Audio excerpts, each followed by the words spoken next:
everybody, this is Chloe Hudson with World Peace Projects. Thank you so much for joining me. So today I wanted to talk about the Akashic Records and the deception of the Akashic Records, to be more specific. Now, I'm wondering how this topic is going to go over. I think there's going to be a mixed bag of responses. And the reason being is because some people are highly dedicated and belief-oriented into the Akashic Records. Now, let's understand a bit about what I'm meaning when I say the Akashic Record. So, as per Wikipedia, if we look at the word Akasha, it is a Sanskrit term that means ether, sky, or atmosphere.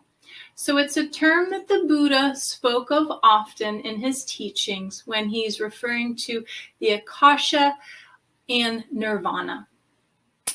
The term Akashic Records was further created, coined, or popularized by Theosophy followers such as Helen of Blavatsky, Rudolf Steiner, and the like.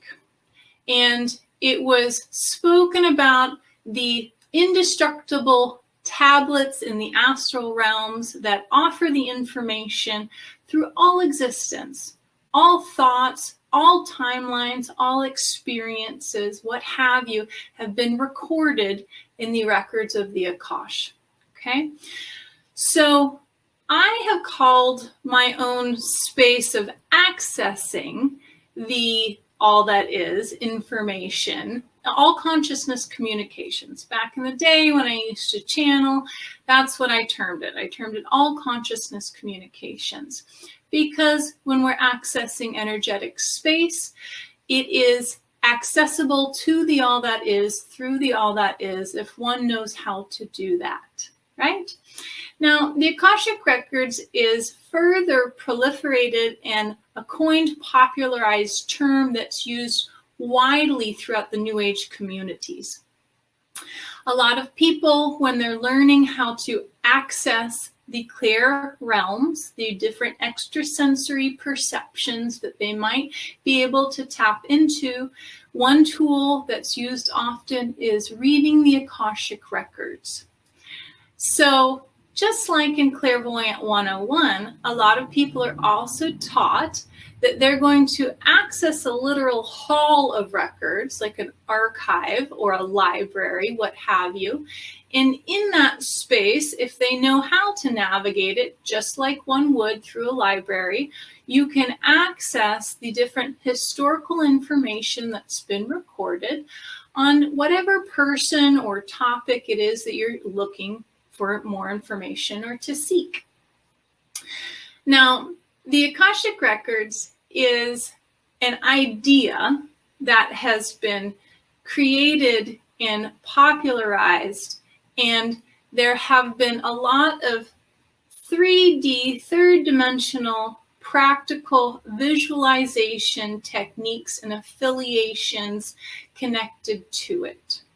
What do I mean by this? So, in a lot of clairvoyant kindergarten learnings, people are taught how to visualize in ways that their brains can grasp and comprehend much more easily. Now, most people that have been accessing the clair realms understand that you're utilizing a space of imagination, but it's very important to shift any beliefs that imagination is a fallacy or is an illusory space, and understand that when you're accessing the clair realms, when you're accessing the astral, imagination is very real. People have been indoctrinated, and even children, that their imagination isn't real, it's a fairy tale space.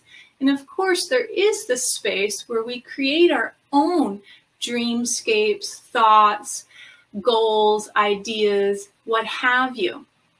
Though the actual space of imagination is a very potent, powerful space of creating and tapping into the astral realms.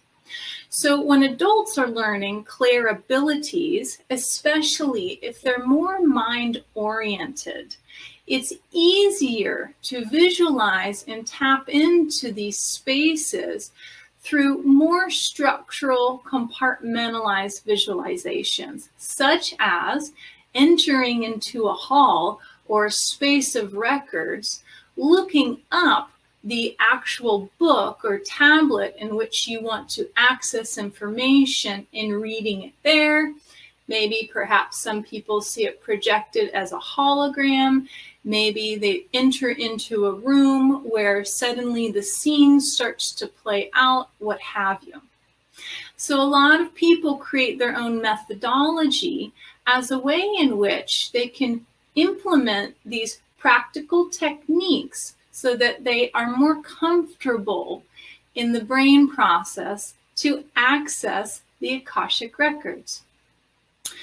Now, there are many spaces in the astral realms that are recorded historical libraries as such, though it's important to understand, just like any library or any archive in existence, just because you're pulling information from this space, this library, first does not mean by any means that the writer, publisher, creator of those writings, those books, what have you, know what the heck is going on.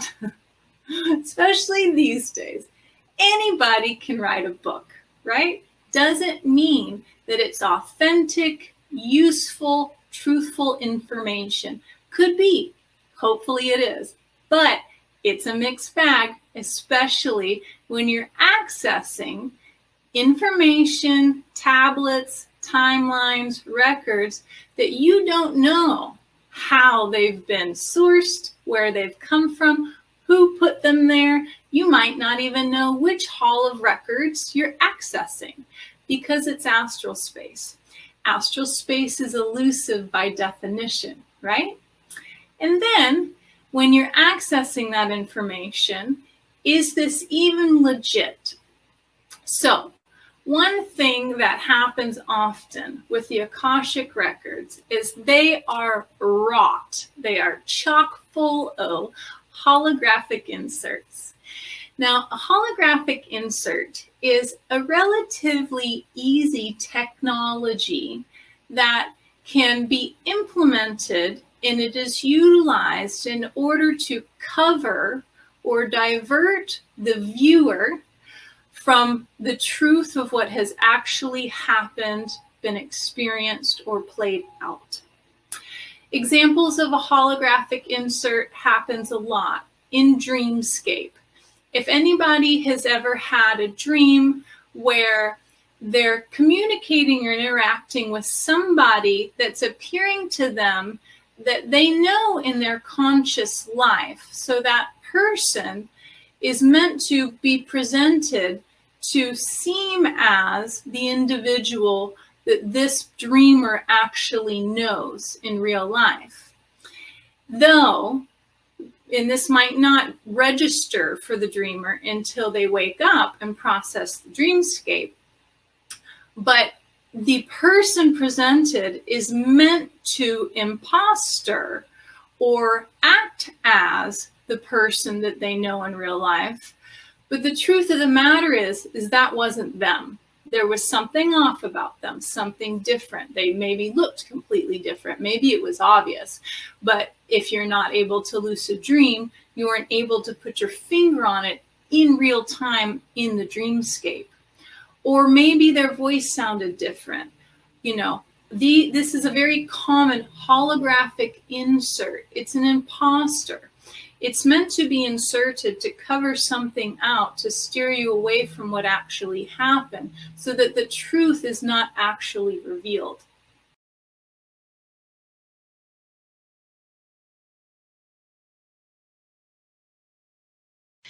You know, there's kind of a relief when you're believing that, you know, once we leave these bodies, we return to heaven or the higher realms or whatever you want to call it. And, you know, we're free and we don't have to worry about anything after we die and leave these bodies. But when you start talking about the potential for this to actually be some kind of trap that keeps us recycling back in, that can lead people to feel really negative and pessimistic and hopeless, really. And we don't want to talk about this through that lens, because we are infinitely more powerful than we've been led to believe. And we've just forgotten because of the veil of forgetfulness, like we talk about all the time. You know, we come in with no memory at all of the things we've done before. So that kind of puts us at a disadvantage. Mm-hmm. But we're waking up now, like I'm seeing so many people like really waking up to the truth of what's happening here and the potential for our sovereignty and our power. And it's a really small group of us right now, but it's growing. And we saw that just by what happened through that post on Reddit and all the people that are like, you know, talking about this subject. And it's really refreshing to see that, because it is difficult in the position that we're in within our quantum healing community to approach these topics, because they're really taboo. Don't you find? Yeah, I feel like like in my journey to like one piping myself and speaking everything like authentically, I feel like a huge block there, especially like when you read on the, like the community talking and their conversations. And I feel like we were there at one point, but then we had evolved. Right. But it has to do also with the practice that we do in remote spirit release. That's pretty much the point, is to really give people the opportunity to become sovereign, or, remove everything from their fields and give insights on their vulnerabilities so that they can kind of like do the healing, look at themselves, observe themselves, and then seal that up. Right. It was really our journey into remote spirit release that led us down this path of learning more about the system, how it works. We've done over 500 sessions so far between remote spirit release and beyond quantum healing. And what we were noticing was that our clients in, quantum healing sessions were repeating over and over and over again these really traumatic lifetimes. Like, our clients didn't seem to have these other experiences where they were like super cosmic or otherworldly or anything like that. Really, it was just these repeated earthly traumatic lifetimes. And you have to question at some point, why would someone choose this over and over and over again? Like, okay, one traumatic lifetime, fine. You want to learn from that, through suffering or whatever. That's understandable. But when you see it repeating over and over and over again, and it's not just one lifetime that they've experienced that thing, it's several or many. And, that's what made us start questioning, is this earth really a school? Like, is this really a school? Or is there something else going on here? Yeah. I think it's partly school and then partly trapped. So just understanding the entrapment, but using the school to your advantage to get out of the trap. Right. Exactly that. And I think that's a really important point, because with that, using it to our advantage within every negative situation, there's always an opportunity, right? Mm-hmm. Even with attached entities, when we can take that and flip it and use it as an opportunity for growth, for our soul growth, in order to evolve and expand while we're here in the physical body, that's how we're going to level up and have the potential for escaping the trap. If we're just sitting down here in victimhood, like, oh my God, blaming everybody, this place is a prison and all that kind of stuff, which I can see how people can take on that mentality, but it's like you have to kind of evolve from that and evolve yourself, evolve your soul while you're here in the body, so that you have the potential of leaving. Because if you're leaving with that negative mindset, it's going to be very easy to get sucked back in, because you're not going to be powerful enough in your sovereignty to actually get through whatever it is on the other side. Yeah. Like we do see like what the point of vulnerability is in our remote spirit release. And we should take advantage of that, actually. Like when you're getting your reading and knowing what it is, then you can take the opportunity to look at it Right. and say like, okay, why? And you can go deeper to the root, which is why I like the practice so much, is because like we do, some people are really fine after clearing and they can move on with their lives. And, they do feel like either very quick shifts or a very subtle shift over time. But some people just get really stuck and aren't able to move past it. Like the human part of it is just really hindering them from moving forward. And so that's why it's really good too, with the quantum healing sessions, to go deeper into the root, like setting the intention to go deep in there. Let's heal it. Let's look at it and heal it. And information from in the quantum healing sessions are coming from your own higher self. It's not coming from us.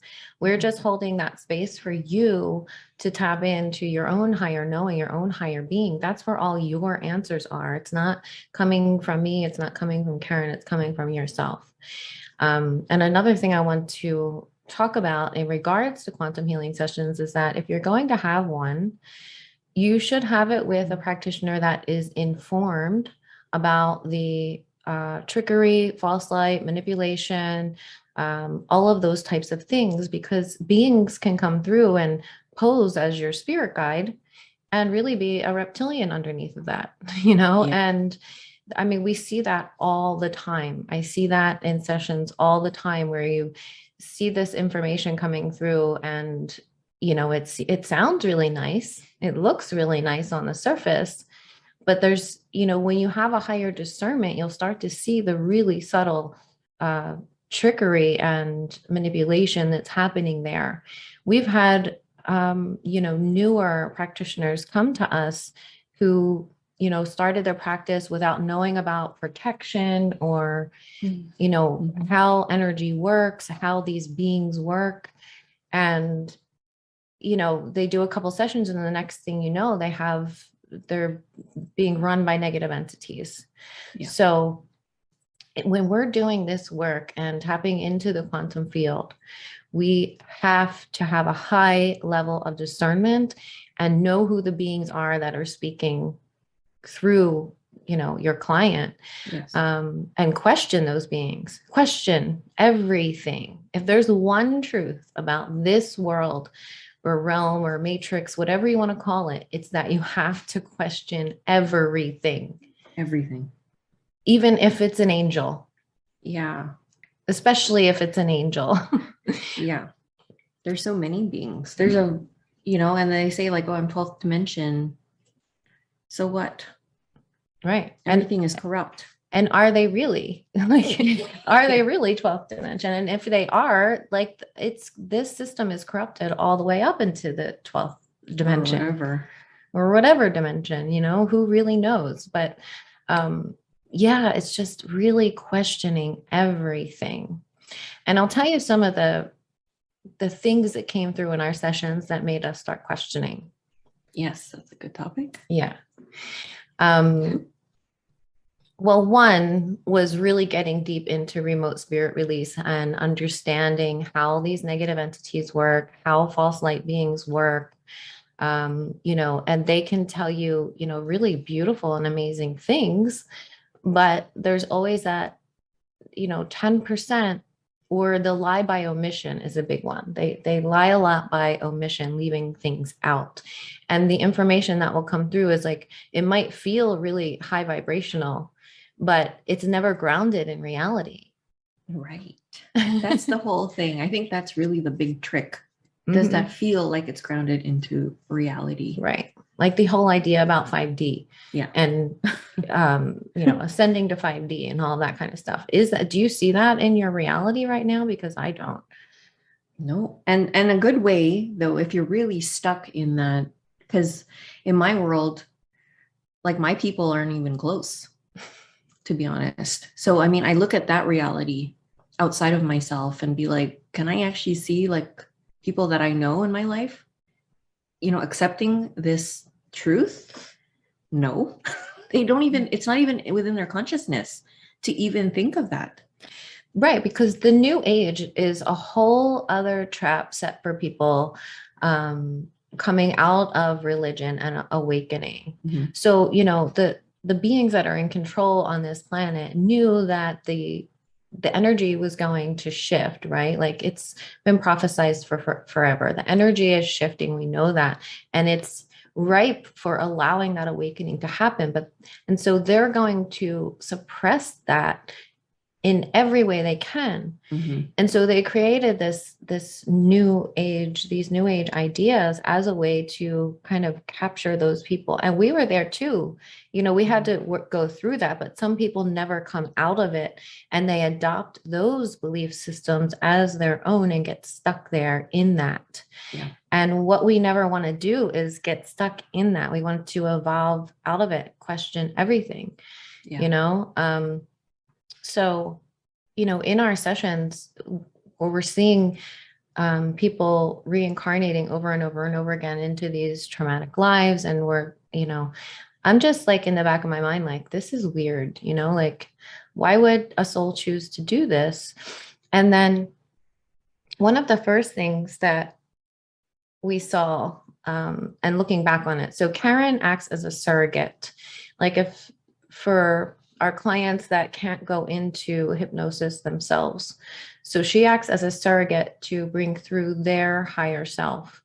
So when we were first practicing, you know, just practicing, just diving in and practicing, we knew nothing about nothing. Like we literally knew nothing about protection or energy or any of it. So we were, it's exciting, right? Like it's exciting when you know, because we were also on the whole like YouTube looking at the what's being channeled, what's coming in, and we're like, well, we could do that ourselves, Right. So yeah. So I mean, like we've seen that and been there, and then like a lot of the things that came through, like what Tina's gonna continue with the story, it's like questionable, but I don't think we would have questioned it. But all the red flags were there. Right. But I feel like it was very divinely orchestrated by our guides or whoever, our higher selves, to be like, okay, like you're going to reflect back and be like, whoa, that was not good. Right. And this is what happened, like reflecting back on the session I'm about to tell you about. We were like, oh my God, that was part of the trap. Yeah, totally. Yeah. So Karen was a surrogate for me how a quantum healing session works is usually we will view a past life that comes forward. We'll go through that life, understand the lessons and, you know, why you experienced that lifetime, what it was supposed to show you, what you're supposed to learn from it, all of those types of things. So we did that. And we saw a life that I had as a native girl whose whole tribe was kind of taken out by these white men that came through. It was a very emotionally touching session to bear witness to, and to know that I had lived through that potentially, if that was even really my life. But it did feel resonant. So what we did next was we went backwards in time. We went to the in-between, to the lives between lives, what, you know, Michael Newton coined as lives between lives, the in-between, the afterlife. So we went there and we were met with a council, right, in a room. Or your, is it a council There was or your three, there were three guides. Okay, yeah. Oh, yeah. The three guides. There was Marcus, Alexa, and another one. Yeah, I don't remember, but I just remember what they look like. Right. But we talked to the female Alexa. Which is AI. Which is AI, Alexa. Yeah. And she had red eyes. So many red flags. So many red flags, but we didn't know at the time. Like I thought it was a little bit weird, but I'm like, okay, you know, in the spirit of, you know, accepting everyone and we're all one, and that it's cute, right? Yeah. But that's a trap, you know, like that's bypassing. We're all one. So like you have to accept the murderer. Yeah. You know? Yeah. No, you don't. So Alexa went on to tell us that I chose this life now with all the suffering I've endured through trauma and chronic pain and illness, that I chose all of this, and, you know, relationships with narcissists and things like that. I chose all this because I wanted to, my soul wanted to ascend quickly, is what she said. And not only that, but because I'm so connected with the collective energies, it would help the collective ascend quickly too. Tricks. Yeah, tricks. Those are tricks. And that, and tell them about what that looked like in the room with the guides and how that planning, what you saw The there. planning system. Well, I first met with them like it felt like a conference room. So it felt very official. Like, Mhm. okay. And they had suits on, didn't they? Marcus did. But yeah, they dressed up like really professionally, which is probably like the Men in Black. So who knows what we saw, you know? So we Right. went there, they talked about what Tina just said, and then they showed, like we went back to how to pick. Go ahead. Oh, they also said after this lifetime, I would be a guide for others on earth. Oh, see, lifting the ego. Right. Yeah. Really feeding the ego. Like, you're amazing. You're going to be a guide next time, you know? Yeah. And you're like, oh, okay, I guess I have to come back, but in another way, Right. you know, another trap. So yeah, we went to like, I guess what you would call the Akash, but not really. There was a library that was specific to her and her soul, her oversoul. And we were able to look at books. And when you look at the books, it's like you could pick a life, whatever. And I remember opening up the book, and then there was like this like picture that would pop up, like a GIF, I guess. And so I was able to see, I think it was a lifetime that you were in Paris, you were smoking, you were, you know, being Parisian. I don't know exactly what happened in that lifetime, but it was just kind of showing me like little snippets. Mm-hmm. And then, and they were like moving pictures, right? yeah, exactly. So Tina was asking, like, how do we pick, or I don't remember what the context was, but how do we pick like how we go into our next life, or how did I get into these lives? And so because the understanding that we had was that she, you know, really wanted to accelerate her ascension. So that's why she picked like problem after problem, and, you know, chronic illness and like narcissists and all the things that happen that could possibly happen. Yeah, everything that In could one- possibly yeah, happen in in one one life lifetime. was all packed in here because I Yeah. wanted to ascend so quickly. Right. So they showed me like this technology, or it's like a computer or something like that. Like holographic, right? Yeah, holographic. So I was able to like move things like this, you know, how they show it in the movies. Mhm. So you're able to pick like, okay, I want to pick like these problems. So it creates like an algorithm about the problems you want to have. I guess if you want to be male or female, that's an option too. Where in the world, or no, like things like that. Okay, like things you want to experience in your next life.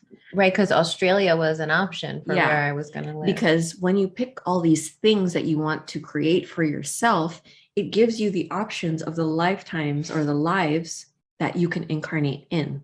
So one of them was a lifetime or a potential in Australia to experience whatever it was.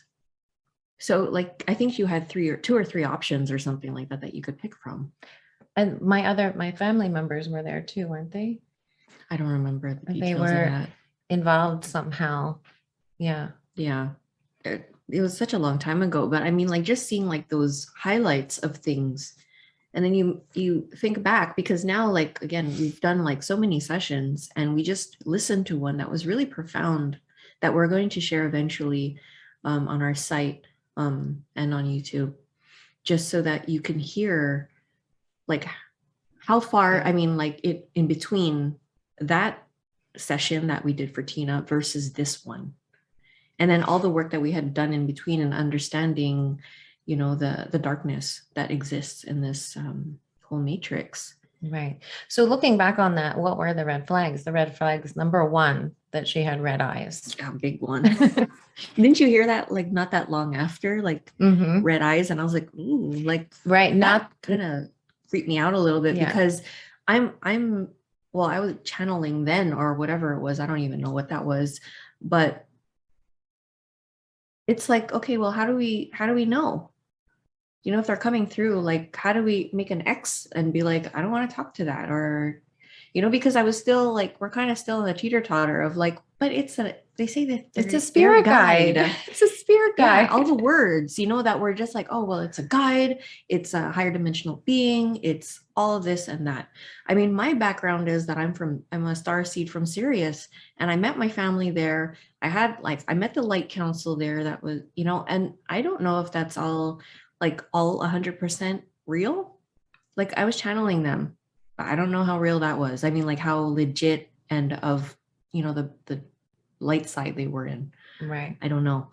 But thankfully, we didn't get into that trajectory because we would probably be already overtaken and riddled with tons of entities, because I don't think we would have found RSR. No, because I started studying spirit release, right? Like, as we were doing those practice sessions, when I started studying spirit release, I became a spirit release therapist to know how to do it during hypnosis. Right. But then we started having people that needed spirit release but couldn't do hypnosis. So that's why I started looking into the remote spirit release method. And that's where we learned a ton. Yeah. When we really started to practice that. So you choose your parents, Helen, you choose your financial status. You pretty much, so whatever family you're going to be born into, that's your choice. But that's not always the case. Right. That is not always the case. I think there are some souls that aren't degraded, as we had seen, or tricked into the whole recycling system back in to incarnate. But again, they wipe your memory, so you have no freaking idea what you're coming into. You don't know what the world is like in that state, how we're evolving into where we are now, or what it will be in the next few years or so. So yeah, they wipe you and left in the dark. Right. And what we're saying here is we think that what we saw there was part of this system too, was the higher realms that we saw there were part of this matrix. So it was part of kind of a trick to keep us, to keep me reincarnating back in.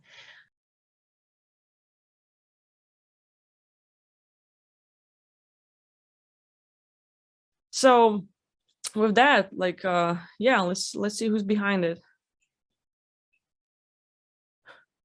So I'm getting Council of 9.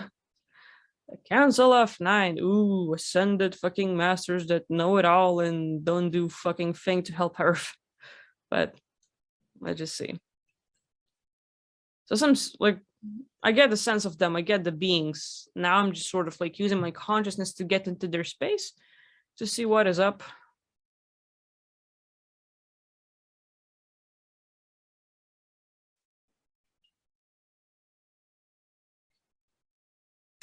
And pretty much the Council of 9 is what I'm seeing is just our conscious beings. It's not really a body or a program, but it's a conscious being. Let's say you and me, who have a physical body or something else. They have their own body of choice, and they're just choosing to sort of play the physical universe game, where they have a bit more control. And there's a lot of these people. How should I say? Even though it's Council of 9, each individual has their own agenda. So even though they're in the council, they might not necessarily agree to a lot of things. And it's more of one individual has a way to play with beings and do their own thing, is their own experimentation. And I'm sort of going to get into why are they doing it and can we stop it or whatever. Just going to see what happens as I'm going to connect to that being and have a conversation.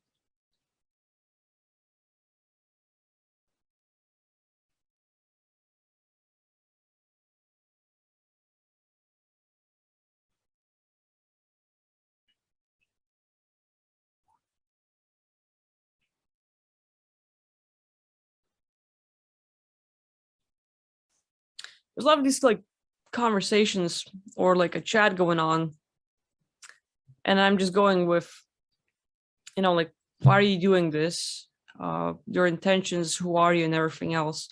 And with all of these answers, it's just hey, this specific being is making a lot of deals with the Galactic Federation of Light, with the Andromedans, with other beings out there, And it's just like suppressing beings. Like, let's say in this interdimensional war, they're like, some of them like, hey, it's a very good price and it's a game of keeping beings trapped here, sort of like using the consciousness. Like, let's say on the grand scale war in other dimensions, everything's pretty much the same. You just don't feel as much pain. And what they're trying to do is like, let's get rid of the beings that get in the way too much and sort of like kick them into lower realms where they're going to feel pain and have a few issues. So let's say if you're playing in the interdimensional war out in the fifth dimension or other places, and you can just have your whole body explode and you're going to just like sort of come back together and no pain felt, like no pain felt, and you're just going to keep on going. These beings like have traps to where, let's say as you're traveling, it's like an invisible wall that you hit, but this wall is like a portal that will teleport you to lower realms, and it's like being hit in the head to where you lose your awareness for moments. And in that part where you lose your awareness for moments, they have traps to bring you lower. And then it's the same as like, what happened? And now you're stuck in a different situation and you have to deal with that. So there's like one thing after another, like Americans and English speakers have a saying, but like in Lithuanian, it's like jumping from like meeting a wolf in a forest, and oh boy, and you're gonna jump onto the bear as you run from the wolf. So it's like one little thing onto a bigger, onto a bigger problem constantly. And like that's what happens. Like they kick out beings from this interdimensional war on a higher states. They throw us into like 4-dimensional reality, and over there it's like, oh look, you're the great being, and they like run up to you. There's lots of cases and lots of scenarios how it can go, but I'm just seeing some of the examples as it like sort of like flashes by me. And a lot of these beings, will, it's like you are being kicked into a lower realm or dimension, and you end up in a space where some random being, as you're like trying to wake up, like, oh, what happened, for a moment, just like seconds, just like getting hit in the head. And as you look around, there's a being running up to you saying, oh my God, like you're so great with your powers. Like first there's making a contact and making you feel good, like seeing you as like, oh, like you're so strong, you're good, you're capable of doing a lot of things. So it's like, yeah, like that's me. Like you agree with how they identify you because this is how you identify yourself. But with that agreement, they lead you into this, can you help us? Like we have this major thing going on, and we rarely have any help. And so that help can be like, look, there are beings like trapped in this little realm, or there's like the soul traps and other little things.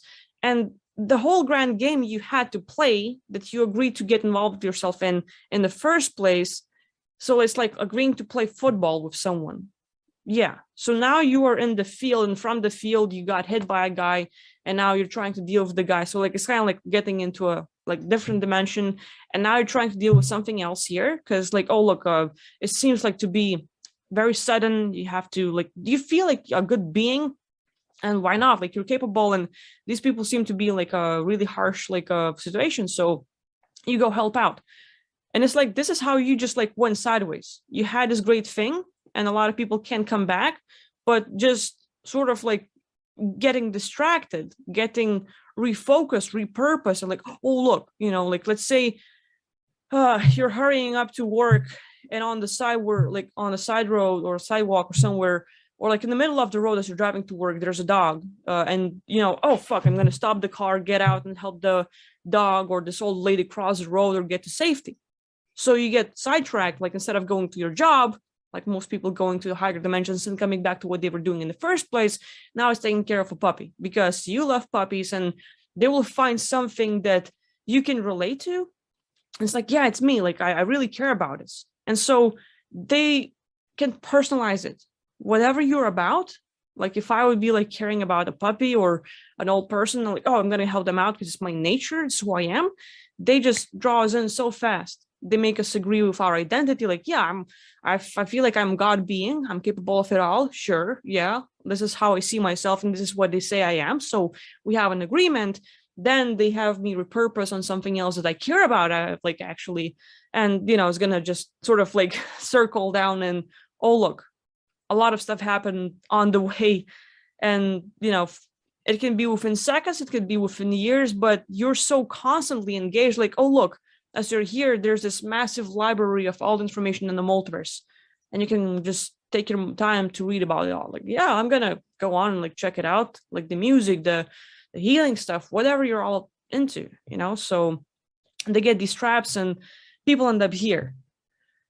And these controllers, like let's say the Council of Nine, they're playing on the like different level. There's interdimensional war, where one of the ways they trap beings over here is this like these little, I don't know, portals or little traps that will get us on the lower places, get us a good kick in the head, so to speak, and then, you know, gets us repurposed. You're constantly like, oh, look. And how we end up on Earth, a lot of things happen on the way here. But we agree to come, and then we sort of get so engaged in the story that we forget about other stuff. Or we're so busy that like, yeah, I can come back. It feels like, you know, like time is like a relative thing. It's like we can constantly jump back in that moment, but it seems there's like something big and I don't know, like something of a bigger priority to do. And we just go with it. And so like this being from the Council of Nine is just like, hey, that's just my way of playing with beings, trapping them on lower realms. They end up on Earth eventually, but this being is like not even giving a damn.